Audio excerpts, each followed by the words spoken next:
Dear viewers, hello and shalom, and I'm very happy that you joined us not only from Munich, but really from so many other places to be with us today.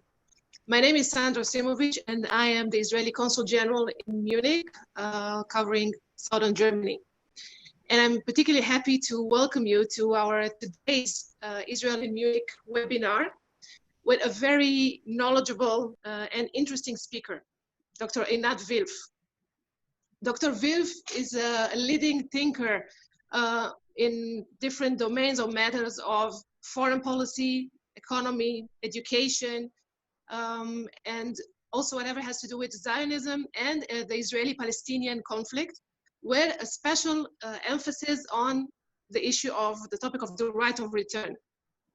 Together with Adish Raz, they wrote a book called The War of Return that was recently also published in English, and is highly recommended as a very informative source for all of you who want to know more about the topic. And the book also inspired the topic of our webinar today, which is Western policies toward the Palestinian. How can it influence the prospects of peace? Not enough, to say the least, is known about the topic of the right of return. How does it affect the possibilities to reach a peace agreement? What is the role of UNRWA in all this? What is the unique status that Palestinians have as refugees that no other refugees have?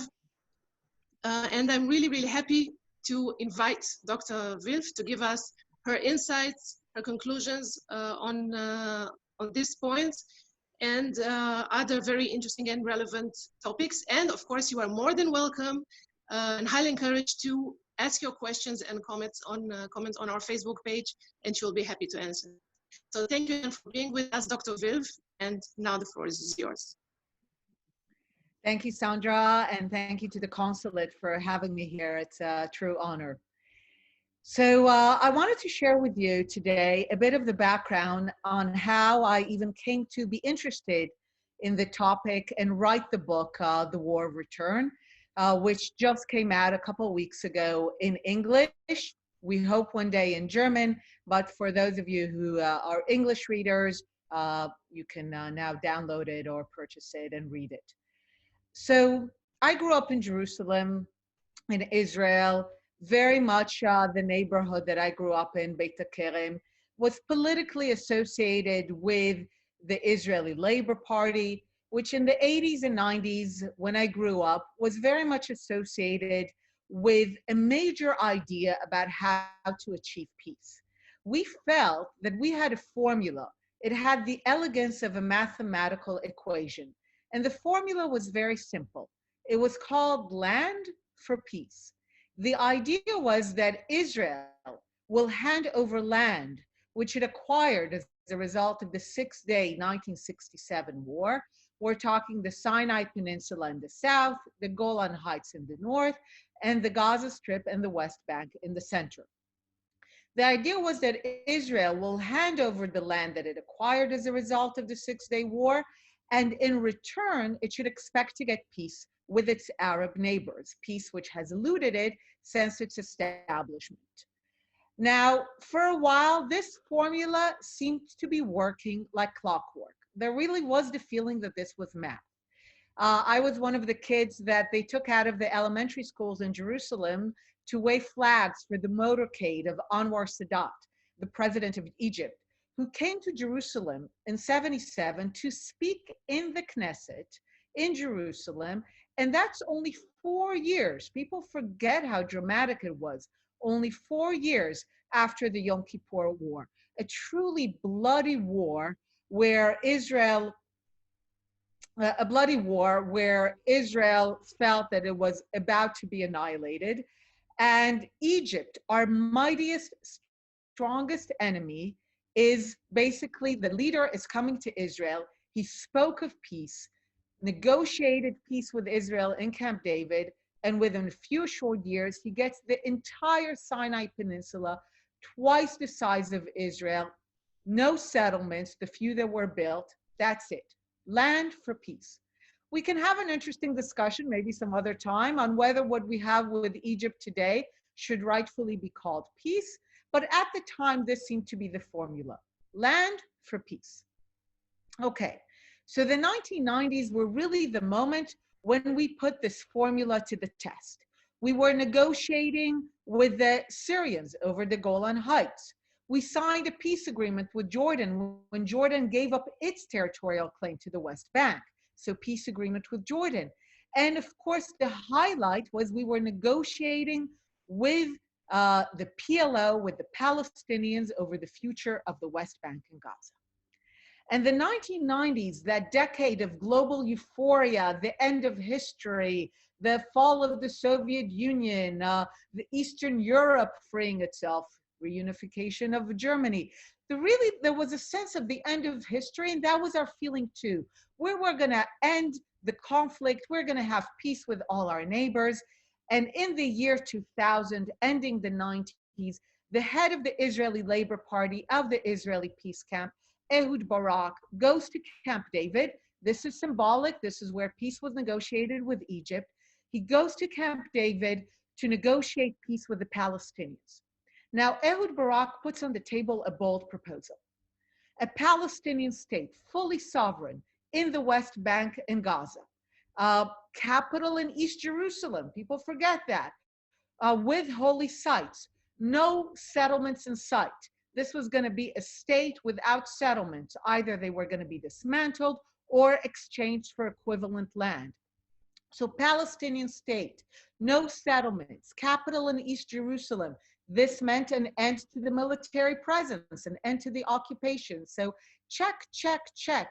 All the things that we were told that would bring us peace with the Palestinians and with the entire Arab world.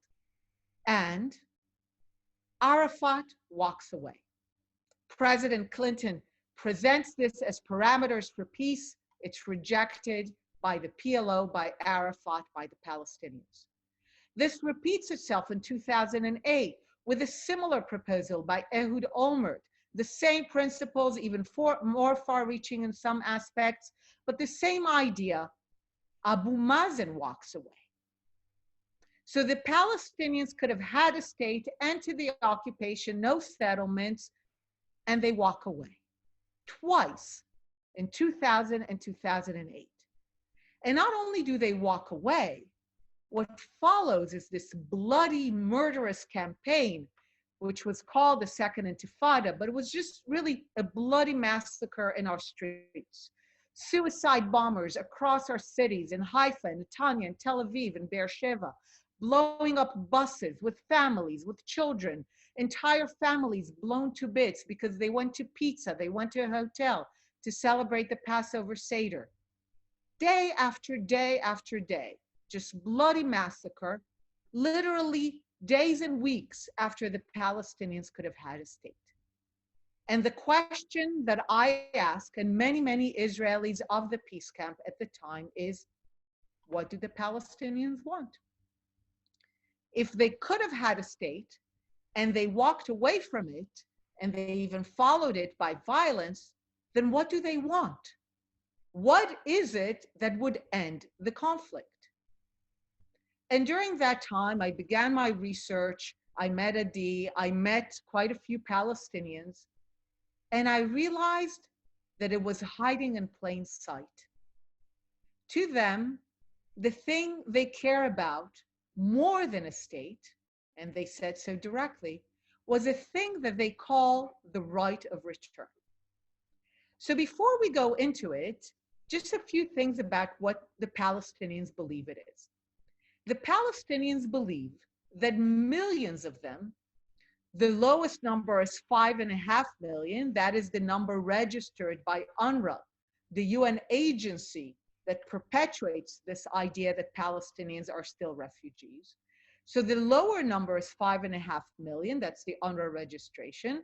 The higher number is what the Palestinians claim, 8-9 million, but it's millions of Palestinians who believe that they possess a right, not a demand, not something that they hope for, but a right.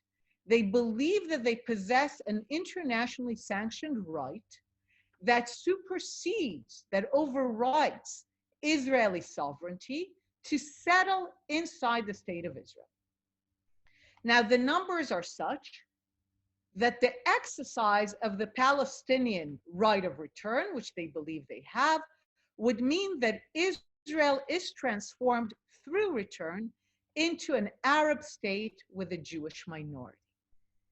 This means that throughout the years of negotiations into 1990s to the present, whenever the Palestinian leadership said that it was favoring a two-state solution, but at the same time, and they always said it at the same time, they also insist that every single Palestinian refugee and the millions of descendants possess this right of return.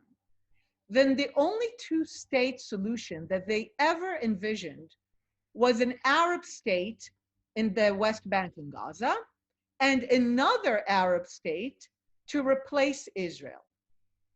There has not been a moment in the 30 years of negotiations for peace where Palestinians and their leadership have accepted the idea that peace will be based on a two-state solution where Israel is allowed to remain as it is today. The two-state solution in their mind is two Arab or Palestinian states. So where does the West come into all of this, and where is the Western policy? In the book, we detail the history of the Palestinian idea of the right of return. We show, of course, that it is not a right. It's very simple to dismantle it. General Assembly resolutions are not rights. Resolution 194 doesn't call for a right of return. Nothing after that does not establish a right of return. And it's also really simple because the international system is based on the sanctity of sovereignty. And there is no conception in international law that an entire people possess a right that overrides the sovereignty of a fellow state to settle in that state. There is no such right. And of course, by now, it's not even a return. The millions of Palestinians who claim that return are Palestinians who have never been in Israel. They have been born in Ramallah, in Gaza, in their own territories, in the Palestinian Authority. They are citizens of Jordan, been born citizens, never displaced by war. Many of them have become citizens of Germany, of Sweden, of the US and Canada, and yet they still view themselves as refugees from a war that ended more than 7 decades ago. Now, where does the West come into this? The Palestinians are not unique in the fact that they are not pleased that they lost a war and that they want to turn the clock back. After 1949, when ceasefire agreements are signed with Israel, and this is of course instructive, all the Arab states refused to sign a peace agreement with Israel. They were only willing to sign ceasefire agreements because in their view, this was merely a cessation of fire in an ongoing war, which indeed continued later in 56, 67, 73, and through terrorism to the present day. But during those ceasefire agreements, there were hundreds of thousands of refugees, Jewish and Arab, as a result of the war. The Jewish refugees, also Jewish refugees who were expelled from Arab countries, were resettled in Israel and in other countries. The Arab refugees refused to be resettled, even though there is a lot of money through UNRWA that is being offered both to the Arab refugees and to the Arab states for their resettlements. Now, in the book, we show that in all other cases at the time, the refugees were resettled. We speak of the story of South Korea. South Korea was more devastated than the situation of the Palestinians. There were 2-3 million refugees from the war about the same time, the early 50s. An agency, just like UNRWA, is established by the UN for the Koreans. It's called UNCRA. Within 4 or 5 years, and with less money than was allocated to the Palestinians, the South Korean refugees, all the Korean refugees are resettled in South Korea. They do not get returned into North Korea. They lost their homes, yes, but they move on. Now think about where South Korea is today and where are the Palestinians. Another case that we bring that I'm sure will be familiar to many of you is the German refugees after World War II. The Arab refugees were created in the course of war. The German refugees, as I'm sure you know, were created after World War II, after Germany surrenders. They are brutally expelled from Western Poland, from Czechoslovakia, from other countries. At least 12 million Germans are expelled, brutally. 2 million at least die in the process. They go to mostly Western Germany. They want return. They want to turn back the clock. They're no different than the Palestinians. They establish organizations. They call for Heimkehr. They have newspapers. They want return. But the difference between Germany, Korea, and the Palestinians is in the way that the West has indulged the Palestinian demand and did not indulge the German demand or the South Korean one, or for that matter, any other European demand or Hindu or Muslim demands after the partition of India and Pakistan, or all the African states during decolonization. The message throughout the 20th century to refugees from wars, and there were quite a few in the 20th century, is tough. It's sad, it's tragic, you lost your homes, but move on. You don't look back. You don't wait in refugee camps for decades, waiting for the war to be turned back, for the clock to be turned back and to return to your homes. You move on, you settle wherever you fled to or somewhere else, and you build new lives. This was the message of the international community to all the refugees except the Palestinians. A colleague of mine, in reviewing the book, is calling this the greatest human experiment conducted with a group of refugees. And we see it. We see the control group. All other groups of refugees were resettled and they moved forward with their lives. The Palestinians were indulged. So UNRWA, rather than closing down like UNCRA, continues to exist to this day. Germany is now one of the greatest funders of UNRWA. This means that Germany, whose official position is that it supports peace by means of a two-state solution, is funding the primary organization that ensures that it will never happen. Because every day that Germany gives money to UNRWA is every day that the Palestinians say to themselves, Germany supports us in our right of return. Now, I can assure you, I met many German diplomats. They say absolutely not. The fact that we give money to UNRWA doesn't mean that we support the Palestinian right of return. But this is merely blindness. The Palestinians view the German money as political support. A few years ago, the United States decided to defund UNRWA after decades of being the major funder of UNRWA. Germany, in many ways, replaced the American funding. Now, what did Palestinians say when America stopped funding UNRWA? Did they say, oh, we are not going to have money to fund schools or healthcare, which is the social services UNRWA provides? No, that's not what they said. They said something very clear. They said, the American president is trying to take away our right of return. So they correctly identify financial support for UNRWA with political support for their right of return. And Germany, as the biggest funder of UNRWA today, cannot ignore the Palestinian perspective.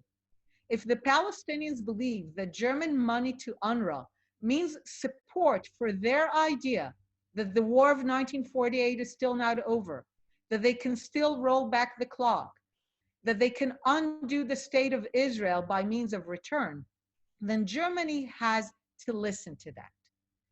And one of the main messages we have in the book is that if we are ever to get to peace, the message that the Palestinians need to hear, both from the Arab world, which they're beginning to hear, and from the international community, which they're not yet hearing, is that the war of 1948 is over and that it's time that they move forward.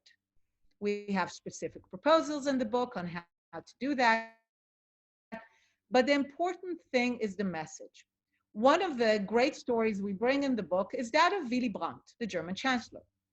As I'm sure you know, as opposition leader, Willy Brandt expressed sympathy to the German refugees from Western Poland, from the Sudeten. He had sympathy and empathy for them. But then in 1970, as chancellor, he signs an agreement with Poland, the Warsaw Agreement.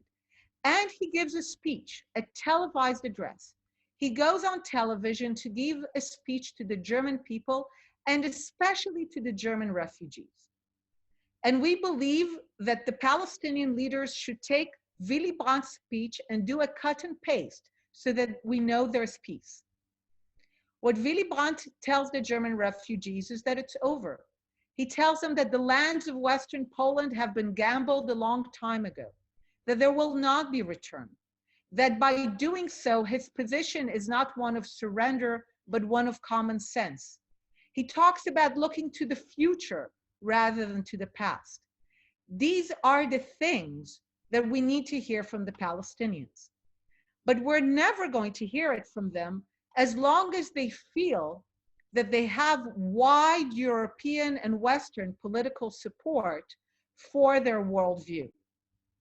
I want to read to you, bear with me for a minute, I want to read to you a paragraph from our book, which is a paragraph which describes in many ways the dystopia of what the world would have looked like now, the entire world, if the refugees from all the wars of the 20th century would have been treated like the refugees from the Palestinian refugees. So if the inflationary criteria UNRWA has used to register Palestinian refugees were applied to the rest of the world's population, there would not just be the 20 million refugees that the United Nations High Commissioner for Refugees, that's the actual UN body that deals with refugees, counts today. Rather, a large share of the world's population, hundreds of millions of people. Imagine how many people in Germany would still be called refugees into the generations. They would be considered refugees still. Worse, the result of such refugee perpetuation policies would have been a world stuck in a backward-facing mode, refusing to take any steps toward a new future. South Korea would still be the wasteland it was after the Korean War, rather than an Asian economic tiger. On both sides of the India-Pakistan border, tens of millions of refugees would sit seething, generation after generation, continuing to claim the other country as their own. The United States would be deprived of much of its energy and become a country of refugees who refuse to build a future in it while constantly looking back to their mythologized previous lives, or actually to those of their great-grandparents. Hundreds of millions of refugees in Africa and Europe would sit in camps, nurturing resentments and fantasies of revenge, and no single nation's borders would be settled. Had the people in the rest of the world been registered as refugees in the same manner as UNRWA does for Palestinians, the long peace that has marked much of the world since the end of World War II would have been replaced by constant war. And this is the main message of the book. We just celebrated a few days ago the Victory in Europe Day. The reason that Europe enjoys peace today is because it was very clear to everyone that the war was over, as much as they didn't like it. And the message that needs to be sent by the Western world to the Palestinians is that the war of 1948 is over. They are not refugees. There will not be return into the sovereign state of Israel. They will have the support of the world if they look to the future to build a state of their own in the West Bank and Gaza, but they cannot have the support of the world as long as they prize return into the state of Israel over having their own independent state. So let me stop here, and I'll try to look into some of the questions that were placed so far. In just a quick moment, let's see where they are. Okay. Very well. So, so one of the questions asks if we could, how many are refugees today? If we're trying to understand what are the numbers, what are we talking about? Is it truly millions? So if you actually become practical, the issue of the Palestinian refugees is actually in many ways over. It just needs to be clarified. So out of the 5.5 million that UNRWA registers as refugees, 2.2 million live as citizens of Jordan. Jordan was the only Arab country to naturalize the refugees for a variety of reasons. Of course, they were also the same people. And today, 2.2 million, about a fifth of Jordan's citizens, are their descendants. Now, those are citizens of Jordan. They have passports. They can vote for parliament. They can be elected for parliament. They're pro-Jordanian society. Many of them, most of them, are middle class and even now wealthy business people doing business in the Gulf. So they're not refugees. Anywhere else in the world, the international standard is that if someone is a citizen, if Germany gives citizenship to, they're no longer a refugee. That's it. It's over. That's how you end being a refugee. The Palestinians are the only ones who are indulged in this idea that you can be a citizen of Jordan by now fourth, fifth generation. You were never displaced by war. You've always been in Jordan. You don't yet you are a, and you've never been. Only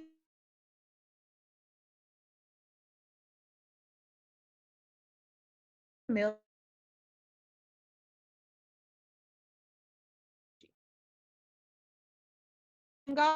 They live under Hamas in Gaza or under the Palestinian Authority in the West Bank.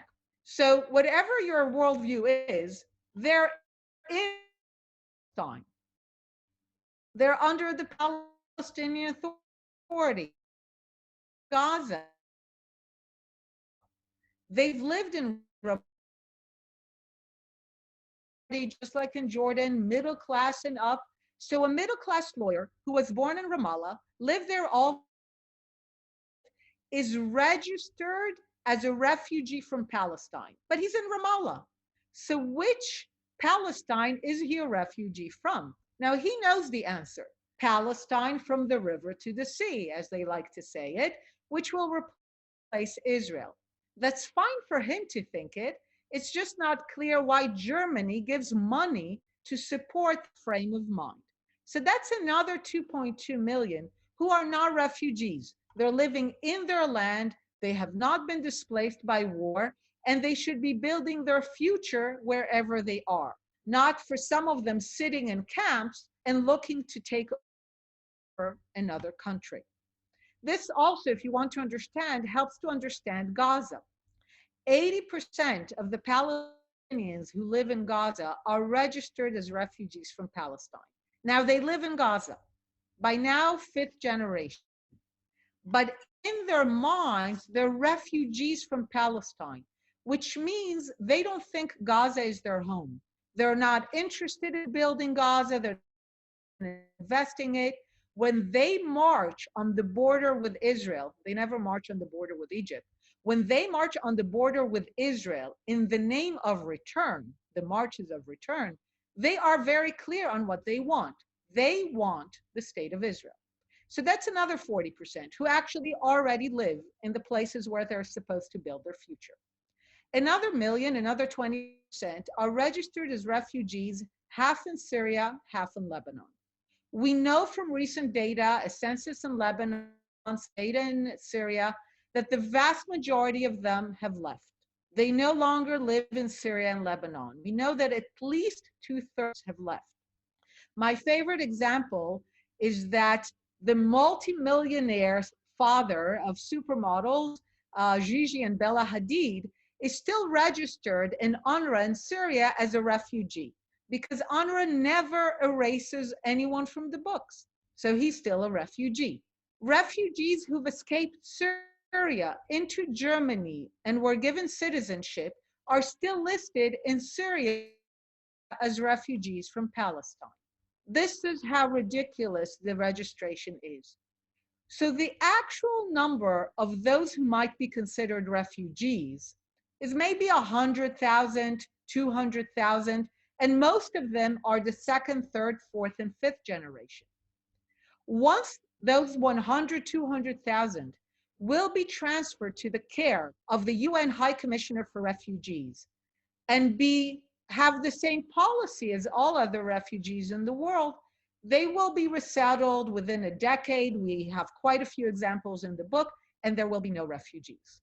So this is, in practice, the issue is a very small issue. But in terms of the Palestinian mindset, it's an issue of millions, because whether it's in Jordan or the West Bank or Gaza or even Germany, they still think they have a right of return into the state of Israel and will accept no peace agreement that closes this idea. So let me take another question here. Okay, so there's a question about the definition of refugees and the General Assembly.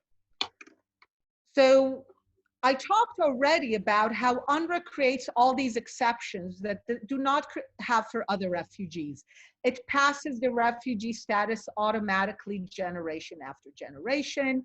It allows citizens like the citizens of Jordan to still be registered as refugees, or citizens of Germany or Sweden to be registered as refugees from Palestine. It has all these exceptions.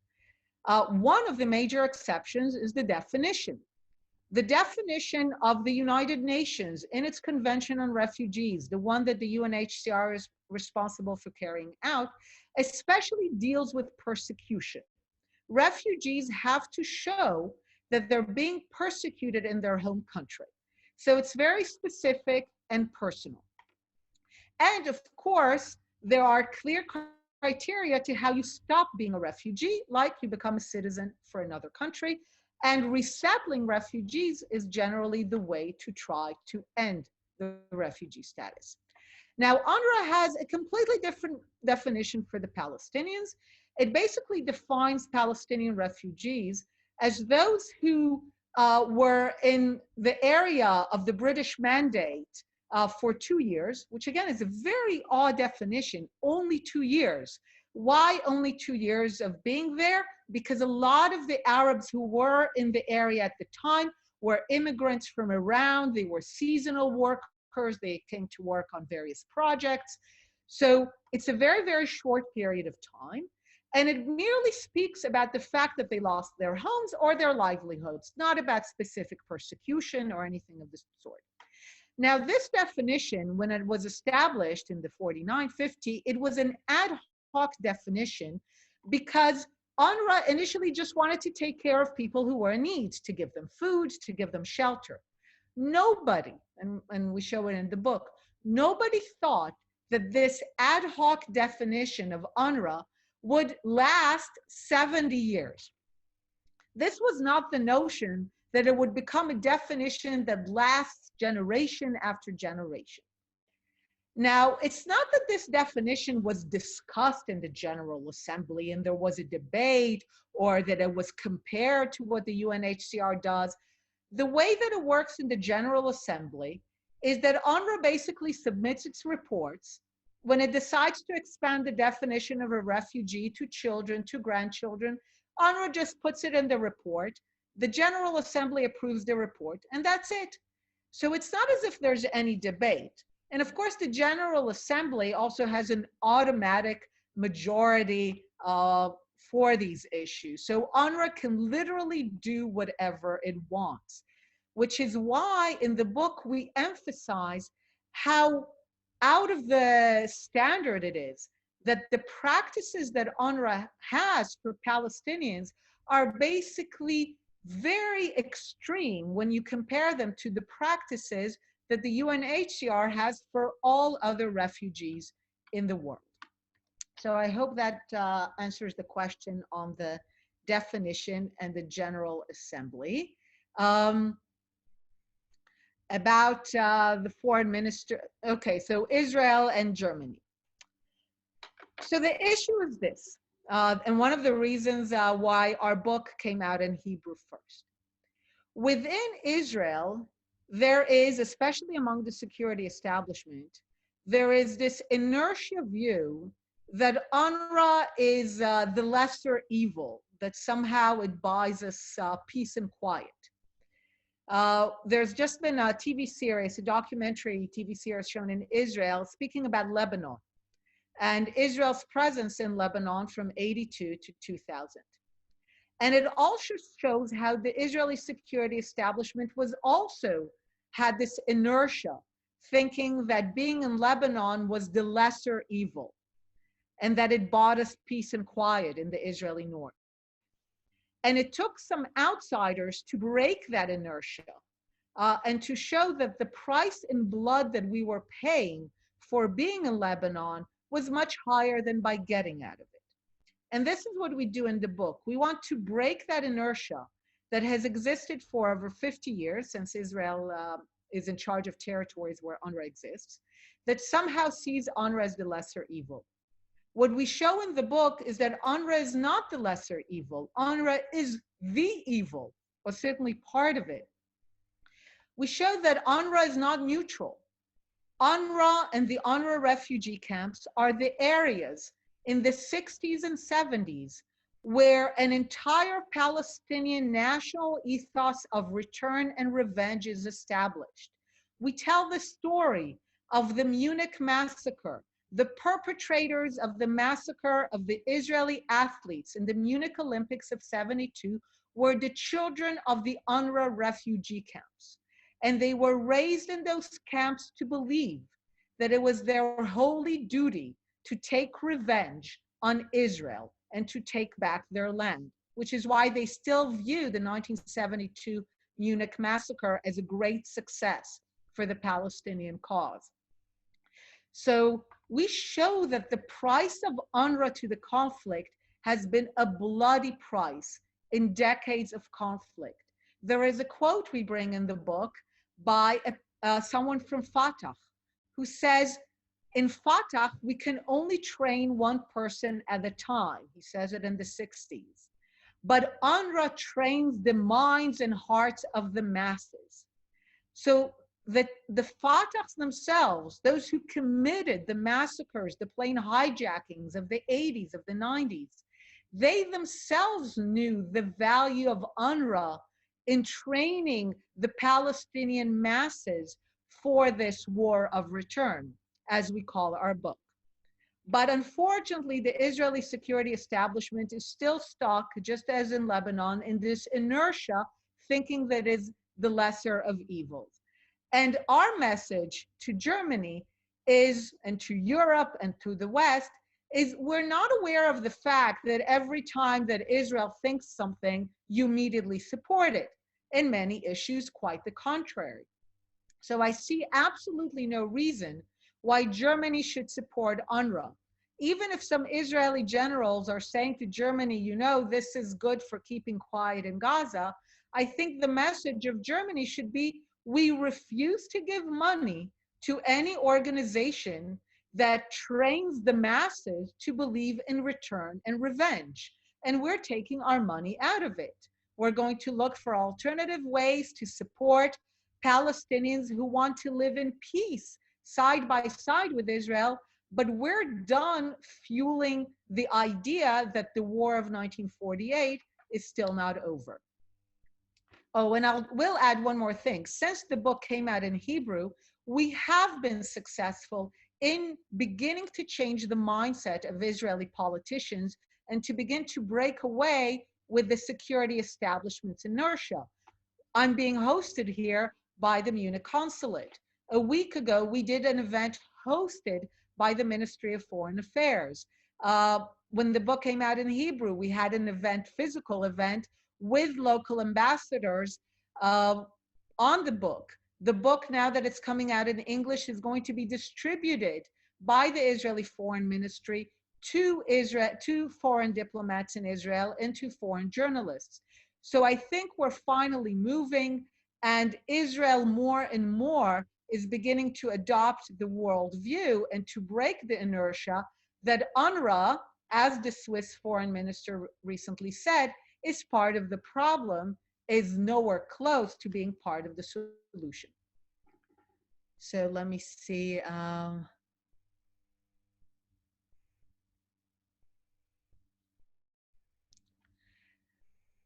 So there's a question here about mutual acknowledgement. And I agree completely. The path to peace requires the mutual acknowledgement that the Jews are going nowhere and that the Arabs are going nowhere. That the land between the river and the sea, the British Mandate land, will have to be divided between two political entities, an Arab one and a Jewish one, as the United Nations envisioned.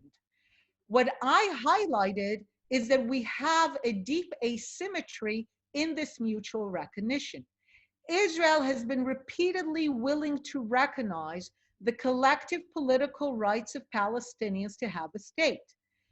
The Jewish leadership, the Zionist leadership, accepts partition in 1947. It accepts a small state without Zion, without Jerusalem, without Judea, the cradle of the Judean civilization of the Jewish people. It says yes, acknowledging that there are two peoples and both have to have political sovereignty. It is the Arab side that refuses to accept partition and refuses to accept that the Jews have the right to collective sovereign rights in any borders, in any part of the land. Of course, had the Arabs accepted it, there would be no refugees, no loss of home, no demand for a right of return, and the Palestinians would have celebrated 72 years of political independence. In 2000 and 2008, I didn't emphasize those stories for nothing. You had Israeli prime ministers, not someone writing an op-ed. You have Israeli prime ministers putting proposals on the table for a sovereign Palestinian political entity, acknowledging the equal right of the Palestinians for a sovereign state in the land. But again, Arafat and Abu Mazen walk away, and we detail in the book that they walk away because of the refugee issue, because they say we cannot come with this deal to millions of refugees. They understand that their people, having grown in the UNRWA refugee camps, will not agree to any agreement that does not demand return. And such an agreement means that there's no Israel, so there will not be an agreement that acknowledges a right of return.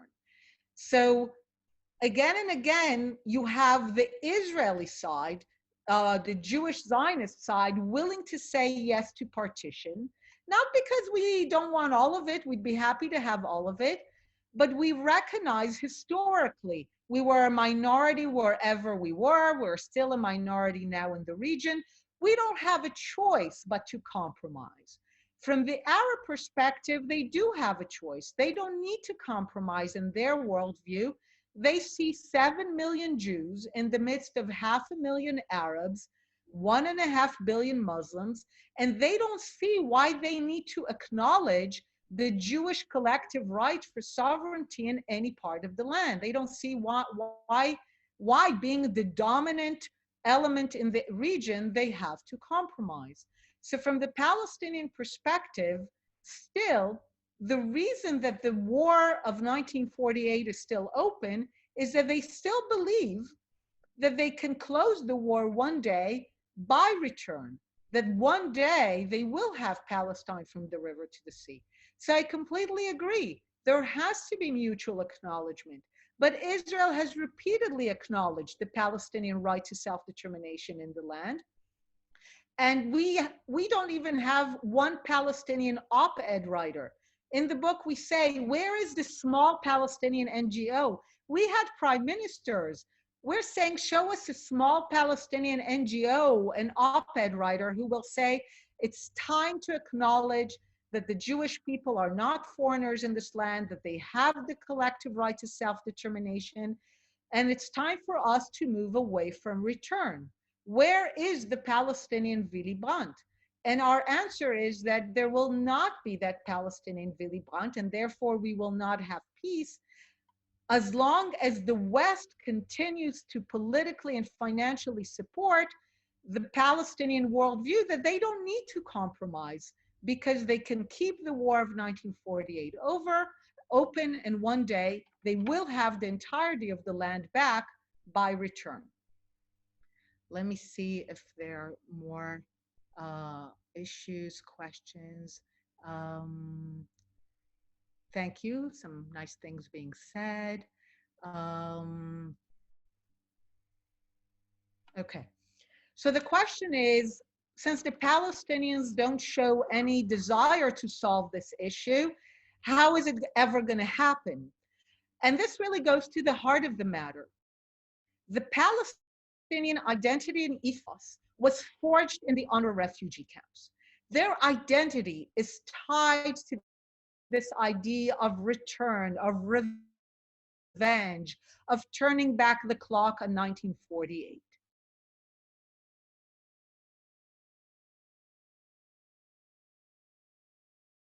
Or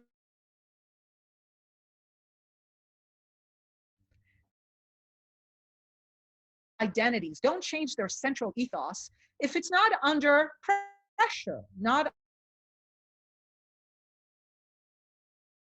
And the Palestinian is Arab world to move away from its blanket support for keeping the war of 1948 open, from its anti-Zionism, from its support for the Palestinian refugees. In fact, in places like Saudi and the Gulf today, on television, in think tanks, in op-ed, you hear and read things that no one in Germany would dare write or say. Basically saying that the Palestinians have messed it up for 70 years, that it's time for them to move on, that the Arab world will no longer pour money into this failed mess. I mean, the Arab world is beginning to say this message. Not all of it, but it's beginning to happen.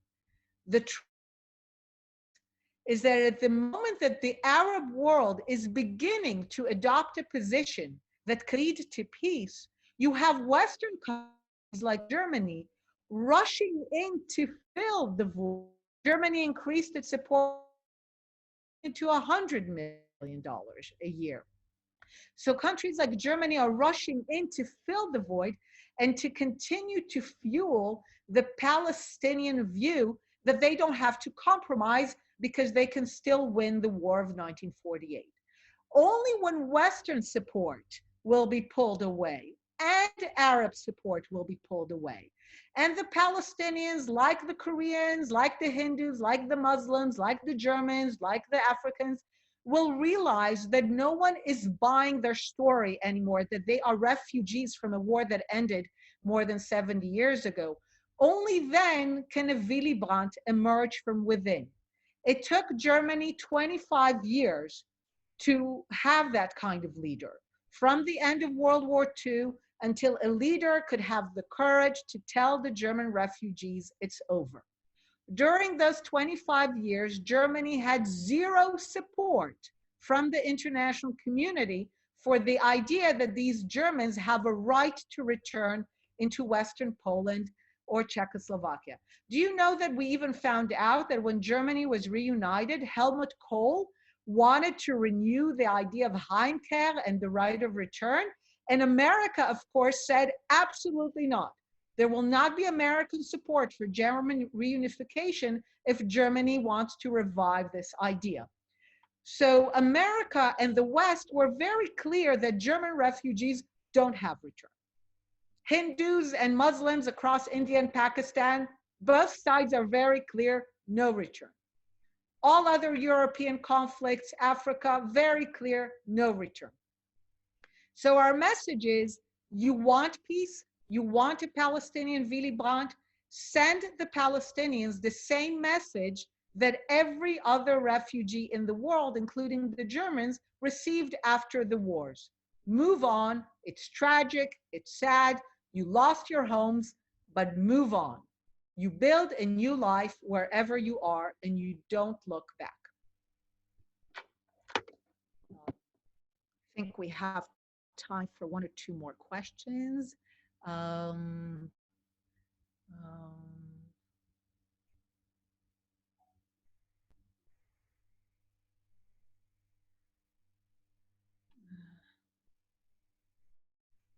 Okay. So a bit on the education, on change, on the schools. I have to tell you something about a review of the book. When the book came out 3 weeks ago, there was fairly quickly a very angry review by a Palestinian who writes a lot on the issue of refugees. And do you know why his review was angry? It was fascinating. He was angry that a D&I wrote that the idea of the right of return was hidden, did not get enough attention. He basically compared our thesis in the book to the sun rising in the east. He basically said, what took you so long? Of course, this is the most important thing. I mean, the most fascinating thing about our book is that Palestinians do not go against the thesis. When we say that the right of return is the most important thing for Palestinians, that it is so important for them that they prefer to not have a state if the price of having a state means they need to sign an agreement when there's no return. When we say that, we never, at least to date, we've never heard a Palestinian who comes out about the book and says, oh, this is rubbish. The Palestinians have agreed to compromise. Decades ago, the right of return is not that important. We know it's not going to happen. No, that's not what they say. They dig deeper. They say, of course, it's the most important issue. It's our right. It's justice. The Jews stole our land, as the question here says. I mean, this is their story. This is the story that in the book we show was the story in the UNRWA refugee camps. Your land was stolen, and you will take revenge on the evil Zionists who have stolen your land, and you will take it back.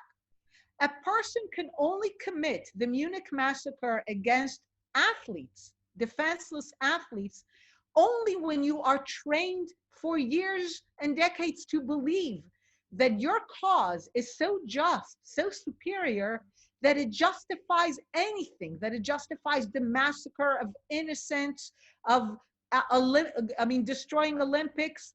This is how big this idea is. And of course, the Palestinians believe in that and educate their children on that because this is their identity. And no people in history will ever educate their children on something that runs counter to their identity. So what needs to change is the Palestinian identity. I mean, I acknowledge it. It's a big project. I mean, they want it from the other side. They want the Jews to change their identity and to no longer want a state and to give up wanting to have a state. That's their project. But we're saying if we are to have peace, where Palestinians and Israelis, Jews and Arabs live as political collectives and states of their own, side by side, this can only happen when the Palestinian identity is no longer focused on return and revenge. I believe it can happen, not from today to tomorrow. We talked about 25 years that it took in Germany. It might take a generation, maybe a little less, maybe a little more. It's not a weeks-long project, but I believe it can be done.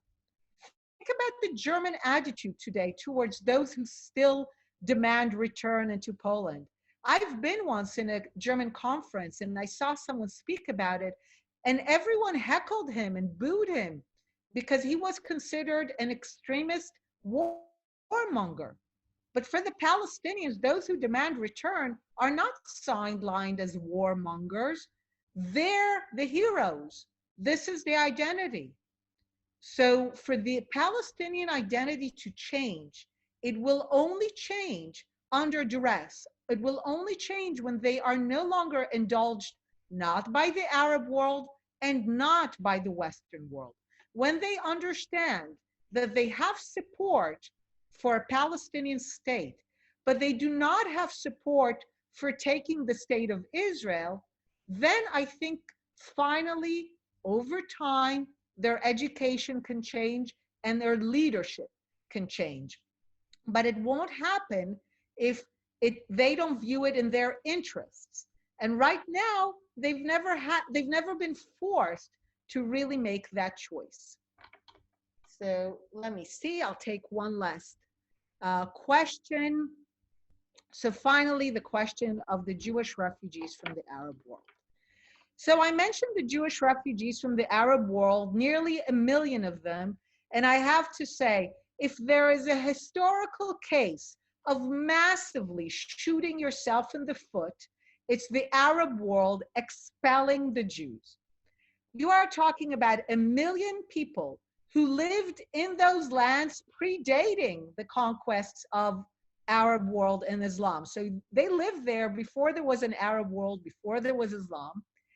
And within weeks and years, none are left. 1 million people. This is actual ethnic cleansing, as opposed to what's being claimed against Israel, where it was not. So Jews are ethnically cleansed from the Middle East, forcefully expelled, thrown out without anything. Now, why is this a massive shooting yourself in the foot for the Arab world? Because many Arabs like to say, oh, we have no problem with Jews. We love Jews. The problem is with the Zionists. But if Jews give up Zionism, we love Jews. We've lived in harmony. And, you know, the harmony that they claim is the harmony where Jews were third, fourth class inhabitants. They were humiliated, and as long as they kept their head low, that was fine. But whenever Jews claimed equality during French and British times, during Zionism, there's violence. There's Arab violence against Jews whenever Jews claim equality. And Zionism is about Jews claiming equality. So first of all, it destroys their claim that they have no problem with Jews, and because they say Jews are not a people, you're only a religion. So why throw out Jews from Syria and from Iraq and from Egypt and from Tunisia? Because if they're not the same people as the other Jews who just won a war against you. That's one. Of course, many of the Jews came to Israel, helped us build our country, made us stronger. Another shooting yourself in the foot. And of course, the Arab world was deprived of really great people who contributed to society. So I think it's an important issue to highlight. We also highlighted in the book, in the context of Israel and other countries, basically absorbing the Jews. The Jews moved on. You don't see the Jews claiming return, sitting in refugee camps, angry, carrying out terrorist attacks in Arab states. They moved on like everybody else. And this is the image and the vision that we wish to uphold. And then if it comes one day to compensation, we can discuss all that.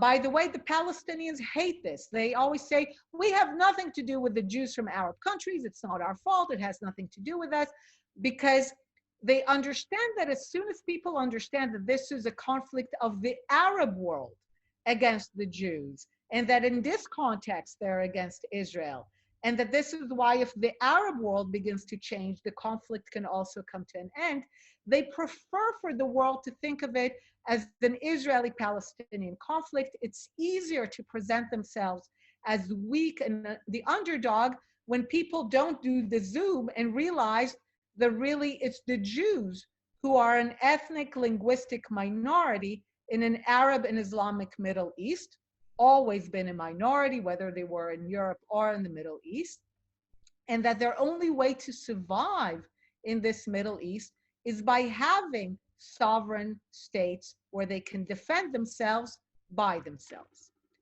So let me end here. I think we've come to the end of our hour, and I believe I've answered the questions.